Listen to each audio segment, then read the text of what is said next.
Bueno, nós temos a Synergy Volleyball Aruba.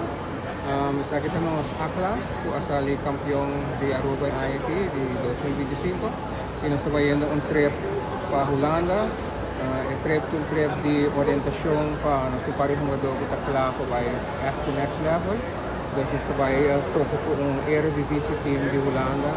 Nós estamos treino com nang para simang lado. Sabe que te prometi algo fantástico?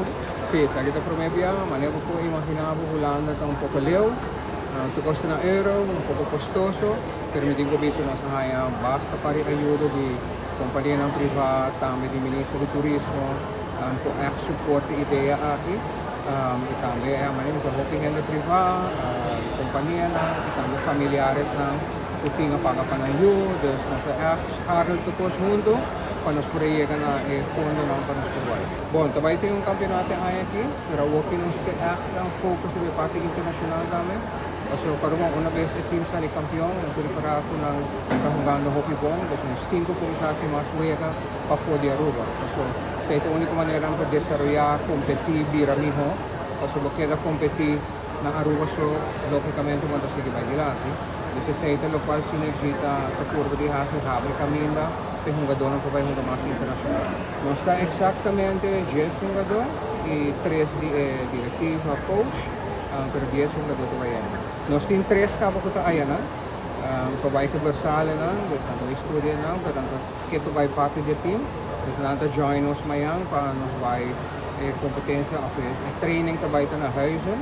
Portanto, também toco com nossos escolas, temos tour junto para vai huizen para full semana. Sí, en Holanda es primera vez que vamos a tener, yo como coach, primera vez que voy a viajar a Holanda con un equipo, en este caso con Synergy Volleyball Aruba. Yo soy coach en Venezuela, tengo una experiencia de allá, soy certificado a nivel internacional por la Federación Internacional de Voleibol para entrenar equipos de cancha en lo que llamamos indoor.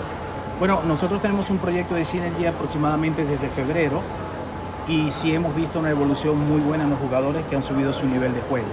Hemos venido trabajando desde febrero hasta ahora, quedamos campeones del Campeonato Nacional de Aruba en las categorías U19 y A-Class masculino. Y sí, la razón por qué queremos viajar es también para darle la oportunidad que ellos puedan subir su nivel de juego. Entonces es un challenge que ellos tienen para poder demostrar lo que hemos entrenado desde febrero hasta ahorita. Yo como entrenador estoy muy satisfecho por el trabajo que ellos están haciendo y por la evolución que hemos visto en ellos. Han mejorado mucho como jugadores.